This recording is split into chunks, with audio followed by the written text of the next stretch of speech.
تو ہر ایک اعتراض کرنے لگا. بادشاہ سلامت نے یوں فرما دیا کہ تم نہیں جانتے کہ یہ کیسے فہم و فراست والا آدمی ہے، جب وقت آئے گا تو تمہیں پتہ چل جائے. اللہ کا کرنا ایسا ہوا، فتوحات کا دور تھا، فتح حاصل کی اور اس میں بڑے قیمتی ہیرے جواہرات مال غنیمت کے طور پر حاصل کی.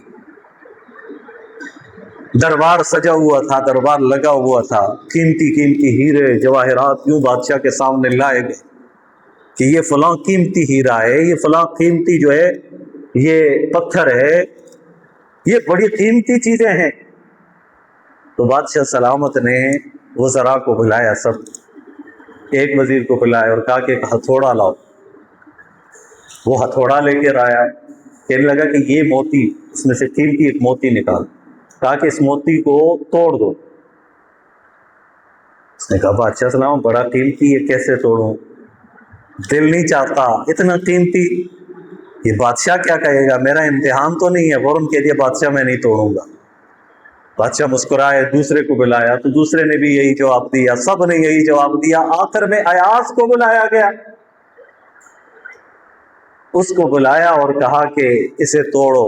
اس نے فوراً ہتھوڑا لیا، بغیر کسی سوچے سمجھے اس کو توڑ دیا اور وہ ٹکڑے ٹکڑے ہو گیا وہ ہیرا.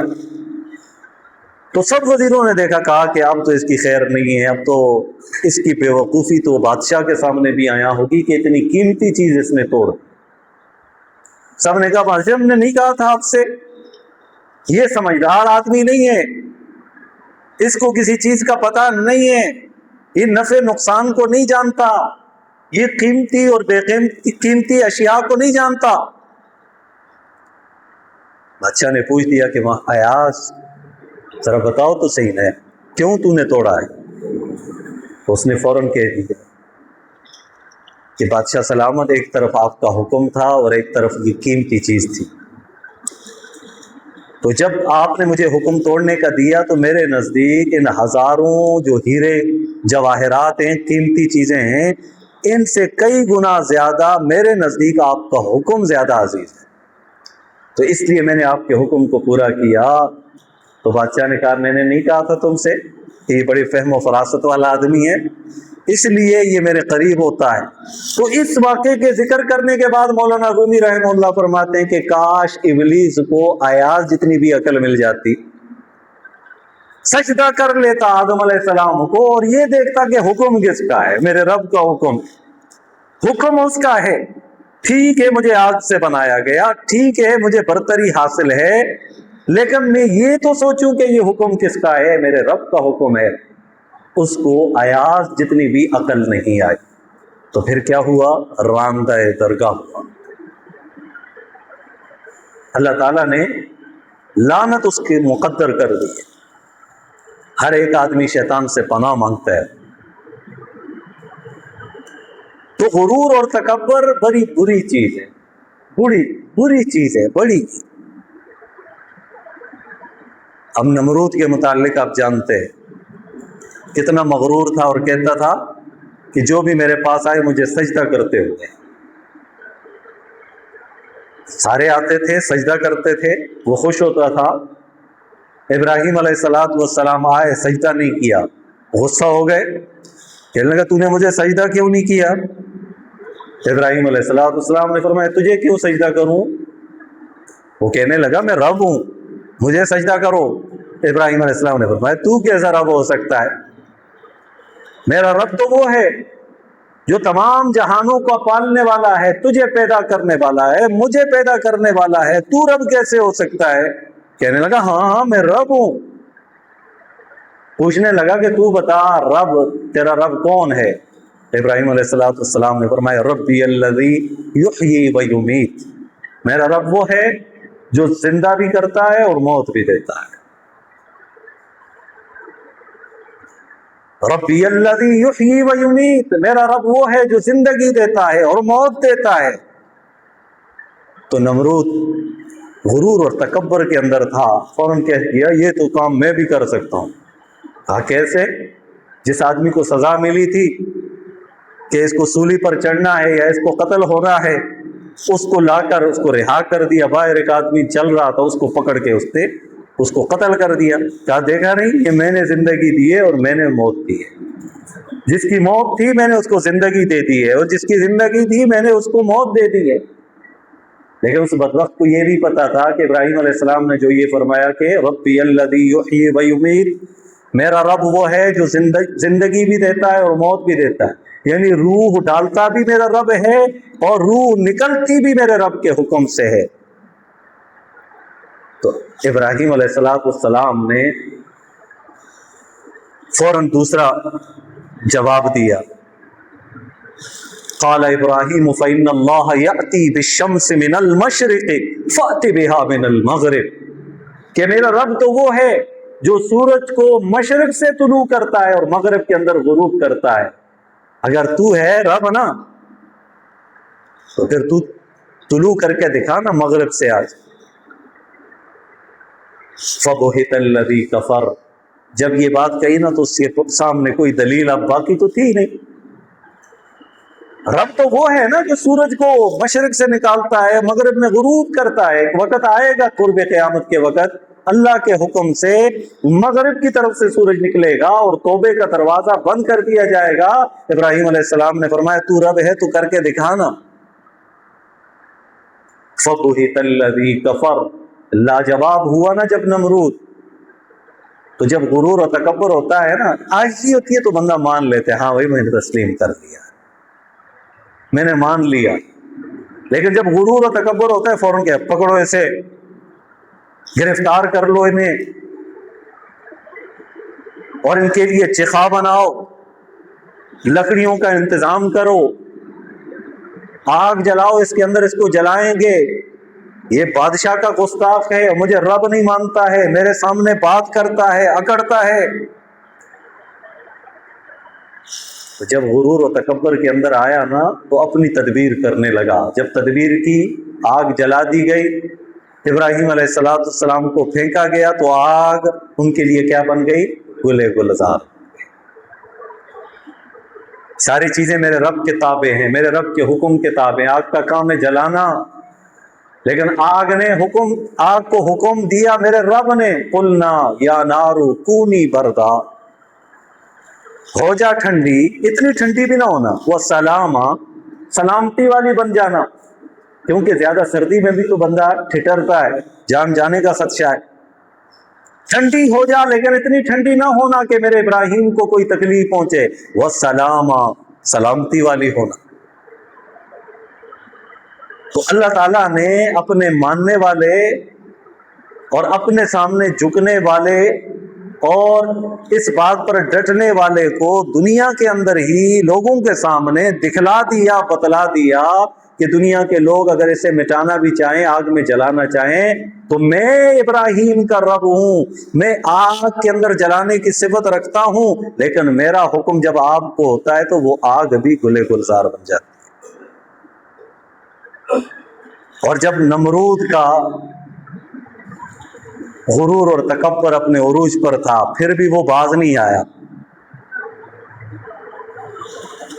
حالانکہ اب بھی اس کے پاس موقع تھا، مان لیتا، نہیں مانا. تو اللہ تعالیٰ نے اس کے اوپر عذاب مسلط کیا. عذاب کیا تھا؟ ایک لنگڑا مچھر روایت کے اندر آتا ہے، اس کے ناک کے نتنوں کی طرف سے گیا اور وہ جاتے جاتے جاتے جاتے اس کے دماغ تک پہنچا. اب جب وہ دماغ میں حرکت کرتا تھا نا، اسے تکلیف ہوتی تھی. یہ کبھی اپنا سر دیوار پہ مارتا، کبھی نیچے مارتا، کبھی ادھر مارتا، کبھی ادھر مارتا، پٹختا. وہ جب بھی حرکت کرتا اسے تکلیف ہوتی. پھر یہ کہتا کہ میرے سر پر وار کیا جائے، مجھے مارا جائے. پھر اس کو جوتے مارے جاتے تھے. جو زور سے جوتا مارتا تھا اس کو انعام ملتا، کیونکہ اسے سکون ملتا تھا وقتی طور پہ. جب جوتا سر پہ پڑتا تھا تو وہ مچھر رک جاتا تھا، وقتی طور پہ سکون مل جایا کرتا تھا. پھر جیسے ہی حرکت کرتا تو جوتے اس کے سر پر پڑتے تو غرور اور تکبر کا بڑا بھیانک انجام نمرود کا اللہ نے دکھایا. اللہ کے ہاں عاجزی چلتی ہے، اللہ کو عاجزی بڑی پسند. تو جتنے بھی مغرور گزرے ہیں، اور یہ بھی یاد رکھیے گا کہ غرور کئی طرح کا ہوتا ہے. ایک غرور علم میں بھی ہوتا ہے. کوئی آدمی کہے میرے پاس بڑا علم ہے، میں بڑا جاننے والا ہوں، مجھ جیسا کوئی جاننے والا نہیں، یہ کسی دوسرے کو حقیر سمجھ، کسی دوسرے کو پتہ ہی نہیں ہے، میں عالم کل ہوں، مجھے سب کچھ پتہ ہے. تو دوسروں کو حقیر جانتے ہوئے یہ علم کا غرور ہے، تکبر. اور ایک ہوتا ہے غرور، تکبر فی العبادت، عبادت کا، کہ میں نمازی ہوں، فلانا نماز نہیں پڑھتا، میں تہجد پڑھتا ہوں، اس میں غرور کرے ہو کہ اور جی میں تو تہجد بھی کے لیے بھی اٹھتا ہوں، تم تو کبھی تہجد میں نے تجھے دیکھا ہی نہیں ہے. اپنی عبادت پر گھمنڈ کرنا، اپنی عبادت کے اوپر گھمنڈ کرنا، ناز کرنا کہ میں بڑا عابد ہوں، دوسرے کو حقیر جانے کہ یہ تو کچھ بھی نہیں، میں تو اشراق پڑھتا ہوں، یہ فلانا نہیں پڑھتا، میں چاشت پڑھتا ہوں، یہ نہیں کرتا، میں تو تلاوت کرتا ہوں، وہ نہیں کرتا، میں اللہ کے راستے میں دیتا ہوں، وہ نہیں دیتا. دوسروں کو حقیر جانتا ہے بندہ، کہتا ہے میں سخی ہوں، فلانا بڑا کنجوس آدمی ہے. دوسروں کو حقیر جانتے ہوئے عبادت بھی اگر کی جائے تو یہ بھی تکبر ہے، اور یہ عبادت بندے کے منہ پر مار دی جاتی.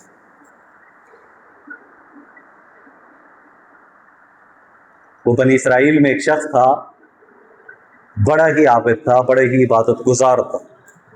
اس نے ساری زندگی اپنی عبادت میں گزاری. دل کے اندر یہ خیال پیدا ہوا، عجب. یہ عجب جو ہوتا ہے نا، خود پسندی جس کو کہا جاتا ہے، یہ بڑی خطرناک صفت ہے. یہ انسان کو آہستہ آہستہ روحانی طور پر کاٹتی ہے. یہ مہلک بیماری، جس طرح کینسر سے آدمی نا آہستہ آہستہ اس کا جسم گلتا ہے نا، ختم ہو جاتا ہے، اسی طرح اس بیماری سے، عجب پسندی سے انسان کی روح اندر اندر سے مرتی کہ میرے جیسے تو ہے ہی کوئی نہیں، میں یہ ہوں، میں انائیت، دوسرے تو کوئی چیز ہی نہیں ہے. تو یہ عجب پسندی جو ہے، یہ شریعت نے اس سے منع فرمایا ہے. تو اس کے اندر عبادت کے معاملے میں عجب پسندی آئی.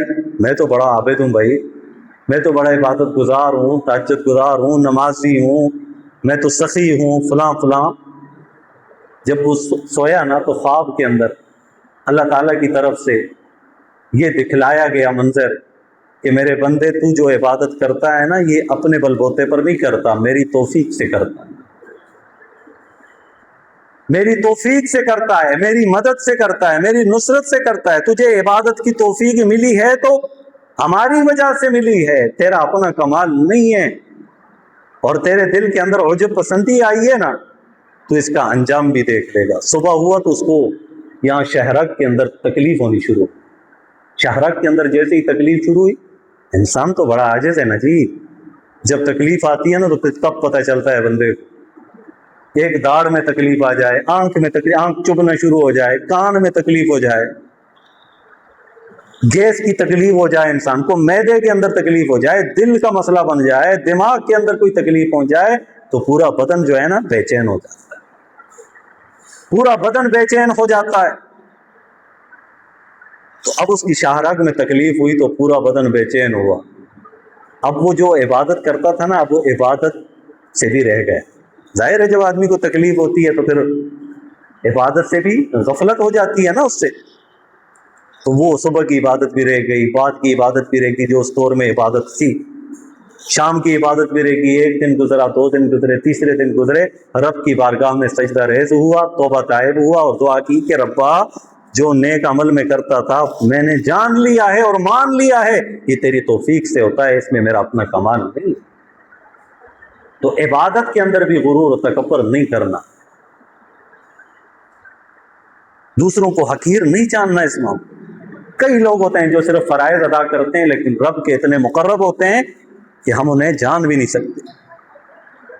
کئی لوگ ایسے ہوتے ہیں جو چھوٹی چھوٹی عبادتیں بھی کرتے ہیں لیکن ایسا جرم ان کی زندگی میں موجود ہوتا ہے جس کی وجہ سے اس کی عبادتیں بیکار ہو جاتی.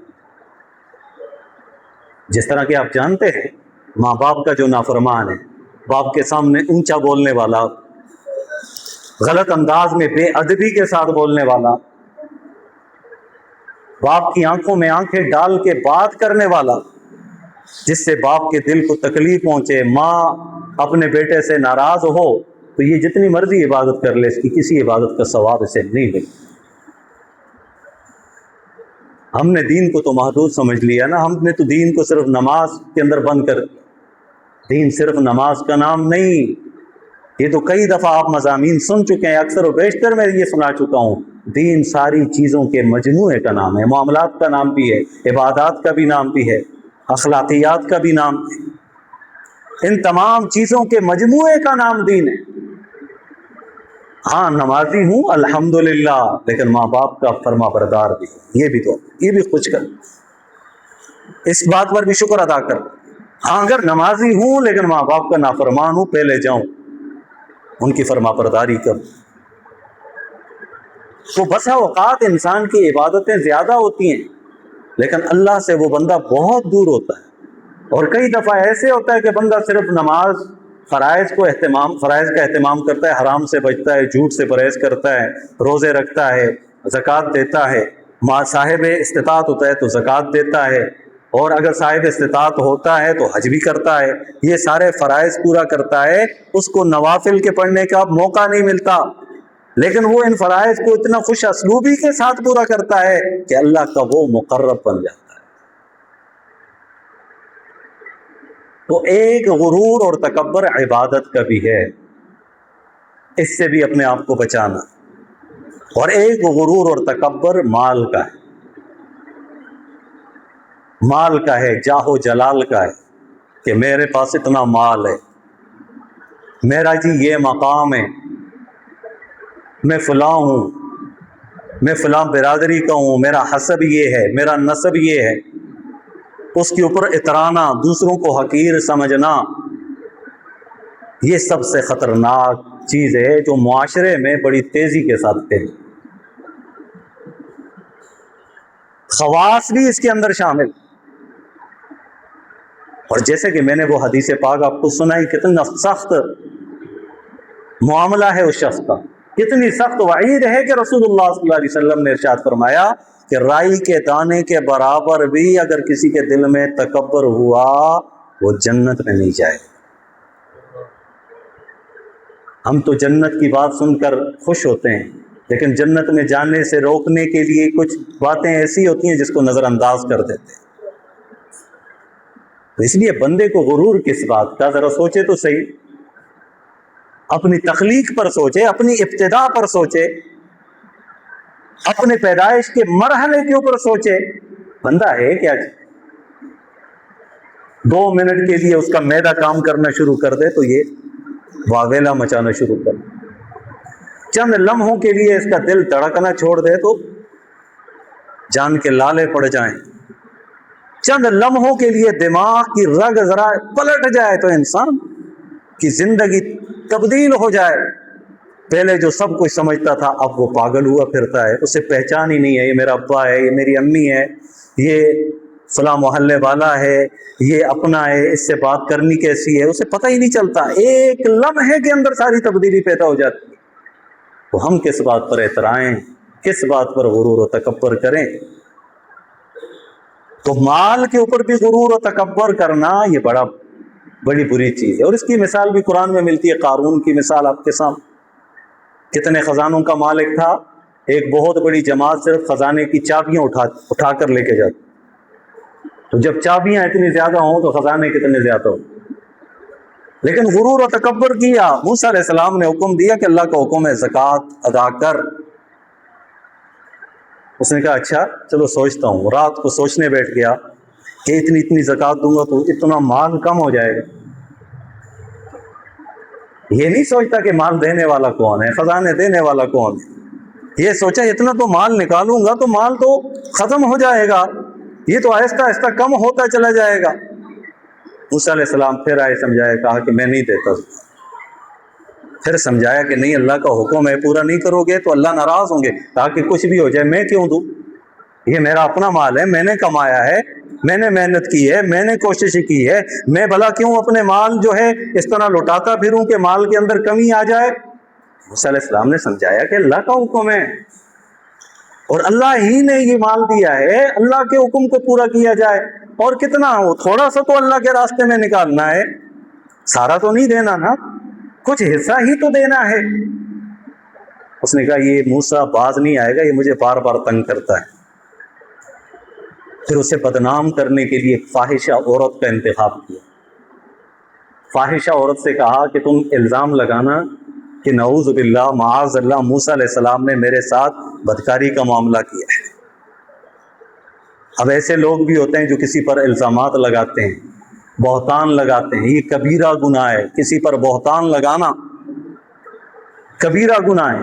اس کو مال کا لالچ دیا، اس نے کہا ٹھیک ہے مجھے اتنا مال مل رہا ہے تو چلو میں کہہ دوں گی۔ اب یہ اتنا شاطر تھا، اس نے موسیٰ علیہ السلام سے کہا کہ ہمیں کچھ واعظ و نصیحت کریں۔ موسیٰ علیہ السلام نے واعظ و نصیحت کی، اللہ کے حکم کو بیان کیا، اور اس میں یہ بھی ذکر کیا کہ زنا نہیں کرنا ہے، چوری نہیں کرنی ہے، کسی کا حق نہیں مارنا ہے، کسی کو حقیر نہیں سمجھنا، ساری چیزوں کا ذکر کیا۔ تو یہ قارون کھڑا ہو گیا، کہنے لگا اگر آپ بھی اس طرح کریں تو آپ کے لیے بھی یہ حکم ہے؟ موسیٰ علیہ السلام نے فرمایا کہ ہاں، اللہ کا حکم سب کے لیے برابر ہے، اللہ کے حکم سے کوئی مستثنا نہیں ہے۔ کوئی بھی کام کرے گا اس طرح کا، وہ اللہ کی طرف سے جو مقرر سزا ہے وہ اس کا مستحق ہوگا۔ تو قارون غصے میں آ کر کہنے لگا کہ آپ نے بھی تو نعوذ باللہ معاذ اللہ یہ جرم کیا ہے، آپ نے بھی معاذ اللہ یہ جرم کیا ہے۔ کہا میں نے کیا ہے؟ کیسے کیا ہے؟ اس عورت کو کھڑا کیا۔ اب جیسے ہی عورت وہ کھڑی ہوئی تو موسیٰ علیہ السلام نے فرمایا کہ اے عورت، یہ یاد رکھنا کہ میرا رب جانتا ہے، حقیقت کو جانتا ہے، میرے رب کو سمجھ، ایک دن تو نے اس کے سامنے پیش ہونا ہے، تو لہٰذا سچائی کے دامن کو نہیں چھوڑنا، جھوٹ نہیں بولنا، کھڑی ہو کر بیان کرو۔ جب یہ بات کہی تو پھر حق کا اثر ایسا تھا کہ وہ عورت رو کر کہنے لگی کہ ہاں، مجھے اس شخص نے اتنے پیسے دیے تھے اور مجھے آپ کے خلاف یہ بات کرنے پر اکسایا تھا، آپ نے تو کبھی بھی اس طرح کے معاملات نہیں کیے۔ اللہ تعالیٰ نے موسیٰ علیہ السلام کی پاکیزگی لوگوں کے سامنے عام کر دی، اور پھر اس کے بعد موسیٰ علیہ السلام دل کے اندر بڑے غمگین ہوئے کہ میرے اوپر اتنا بڑا الزام لگایا۔ اللہ پاک نے فرمایا کہ موسیٰ، یہ زمین تیرے تابع ہے، یہ زمین تیرے تابع ہے، جس طرح اس زمین کو حکم دو گے میں ویسے ہی کروں گا۔ اب زمین کو حکم دیتے گئے حضرت موسیٰ علیہ السلام، اور کہا کہ اس کے مال کو اور اس کو بھی زمین سے حکم، یہ کہا کہ اس کو اپنے اندر لے لے۔ اب وہ دھنسنے لگا، آہستہ آہستہ دھنسنے لگا۔ یہ بار بار موسیٰ علیہ السلام نے فرمایا اور اس کو دھنسا دو، تو وہ اپنے سارے مال کے ساتھ زمین کے اندر وہ دفن ہو گئے۔ کس وجہ سے؟ غرور اور تکبر کی وجہ سے۔ تو یہ مال کا غرور ہے، اس سے بھی اللہ تعالیٰ نے منع فرمایا۔ کئی لوگ ایسے ہیں جو ایسے مالدار ہوتے ہیں، ان کے ساتھ ایسا حادثہ پیش آ جاتا ہے فوراً وہ زمین پر گر جاتے ہیں، ان کے حالات برے ہو جاتے ہیں۔ اور کتنے لوگ ایسے ہوتے ہیں جن کے حالات بڑے بگڑے ہوئے ہوتے ہیں، اچانک اللہ تعالیٰ کوئی ایسا سبب بنا دیتا ہے جس کی وجہ سے ان کے حالات کچھ بہتر سے بہتر ہو جاتے ہیں۔ تو اپنے مال پر نہیں اترانا چاہیے۔ اور کئی لوگ یہ بھی کہتے ہیں کہ بھائی غرور و تکبر کیا کسی اچھے لباس پہننے میں ہے؟ نبی علیہ السلام سے پوچھا گیا یا رسول اللہ صلی اللہ علیہ وسلم، کیا کوئی آدمی عمدہ کپڑا پہنے، اپنا خیال رکھے، تو کیا یہ بھی غرور و تکبر میں شامل ہے؟ آپ نے فرمایا نہیں، یہ تو نہیں ہے۔ غرور اور تکبر یہ ہے کہ تم حق کو جھٹلاؤ اور دوسروں کو حقیر جان۔ ہاں، تم نے عمدہ کپڑا پہنا ہے اور یہ کہہ رہے ہو فلانا میں بڑا آدمی ہوں، یہ حقیر ہے، یہ دل میں نیت کر لی تو پھر تکبر ہے۔ ورنہ اچھا اور عمدہ چیزوں کا استعمال کرنا، یہ اللہ تعالیٰ نے اس کا حکم دیا ہے۔ جس طرح نبی کریم صلی اللہ علیہ وسلم کے سامنے ایک شخص آیا پراگندہ حال میں کہ اس کے بال بکھرے ہوئے تھے اور کپڑوں کے اندر جو ہے نا عجیب عجیب قسم کے کپڑے پہنے ہوئے تھے۔